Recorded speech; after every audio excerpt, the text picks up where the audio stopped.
हमारी सुरक्षा कैसे होगी यह कोई पड़ोसी तय नहीं करेगा। बिना नाम लिए जयशंकर का पाकिस्तान पर करारा वार।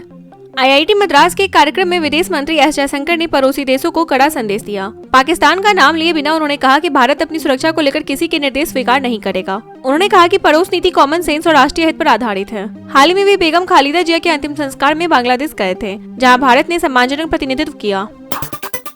बंगाल फतह की तैयारी। अभिषेक बनर्जी की 1 महीने की मेगा यात्रा से तय होंगे चुनावी टिकट।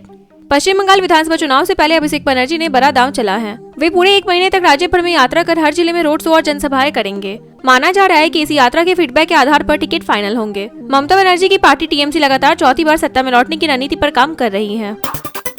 केकेआर में बांग्लादेशी खिलाड़ी पर बवाल। शाहरुख खान घिरे धीरेन्द्र शास्त्री ने दी संयम की सलाह। आईपीएल 2026 में कोलकाता नाइट राइडर्स द्वारा बांग्लादेशी गेंदबाज मुस्तफिजुर रहमान को खरीदने पर विवाद खड़ा हो गया है। टीम के सह मालिक शाहरुख खान पर राजनीतिक और धार्मिक संगठनों ने सवाल उठाए। इस बीच बागेश्वर धाम के धीरेन्द्र कृष्ण शास्त्री ने कहा कि खेल को राजनीति से अलग रखना चाहिए, अंतिम फैसला बीसीसीआई का होगा। ईवीएम पर भरोसा या राजनीति का हथियार। कांग्रेस शासित कर्नाटक के सर्वे ने राहुल के दावों पर उठाए सवाल। कर्नाटक सरकार द्वारा कराए गए आधिकारिक सर्वे में बड़ी संख्या में लोगों ने ईवीएम को सुरक्षित बताया है। सर्वे में 102 विधानसभा क्षेत्रों के 5100 लोगों की राय ली गई। इसके बाद भाजपा ने राहुल गांधी पर निशाना साधते हुए कहा कि कांग्रेस हारने पर संस्थाओं पर सवाल उठाती है। सर्वे का संचालन मुख्य निर्वाचन अधिकारी वी अनवु कुमार के माध्यम से हुआ। गडकरी फडणवीस के गठ में बगावत। नागपुर में भाजपा के खिलाफ अपने ही नेता मैदान में। नागपुर महानगर पालिका चुनाव से पहले भाजपा में भारी असंतोष देखने को मिल रहा है। टिकट न मिलने से नाराज कई पुराने कार्यकर्ताओं ने निर्दलीय चुनाव लड़ने का फैसला किया है। यह इलाका नितिन गडकरी और देवेंद्र फडणवीस का गढ़ माना जाता है। बागियों का आरोप है कि पार्टी ने पुराने कार्यकर्ताओं की जगह बाहरी नेताओं को तरजीह दी है। हम मोमो नहीं भारतीय हैं। नक्सलवाद पर नागालैंड भाजपा नेता तेमजे निमना का तीखा संदेश। उत्तराखंड में एक छात्र की मौत के बाद नस्लीय टिप्पणियों का मुद्दा गर्मा गया है। इस पर नागालैंड के मंत्री तेमजे निमना ओलांग ने कड़ी प्रतिक्रिया दी। उन्होंने कहा कि पूर्वोत्तर के लोग भारत का अभिन्न हिस्सा हैं, उन्हें बाहरी कहना शर्मनाक मानसिकता है। सोशल मीडिया पर उनका बयान वायरल हो रहा है और देश भर में नस्लवाद के खिलाफ बहस तेज हो गई है। 11 साल बाद स्मारक घोटाले में हलचल। माघ मेला के लिए रेलवे का बड़ा प्लान।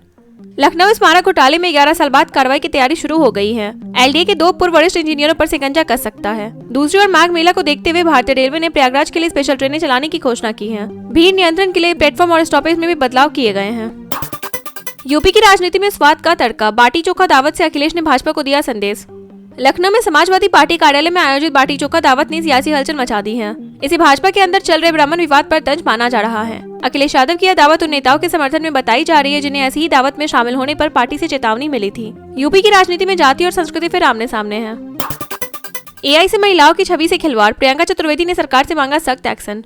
डीपफेक और एआई तकनीक के दुरुपयोग पर शिवसेना सांसद प्रियंका चतुर्वेदी ने कड़ा रुख अपनाया है। उन्होंने केंद्रीय मंत्री अश्विनी वैष्णव को पत्र लेकर महिलाओं को अश्लील रूप में दिखाने वाले फर्जी कंटेंट पर तत्काल कार्रवाई की मांग की। उन्होंने कहा कि यह महिलाओं की गरिमा और गोपनीयता पर सीधा हमला है। केकेआर विवाद और गहराया। बांग्लादेशी खिलाड़ी को लेकर अब उद्धव सेना की खुली चेतावनी। बांग्लादेशी खिलाड़ी को केकेआर में शामिल करने पर विवाद थमने का नाम नहीं ले रहा। भाजपा और धर्मगुरुओं के बाद अब शिवसेना ने भी शाहरुख खान को चेतावनी दी है। पार्टी ने कहा कि किसी भी कीमत पर इस खिलाड़ी को भारत में खेलने नहीं दिया जाएगा। मामला अब खेल से आगे राजनीतिक रंग ले चुका है।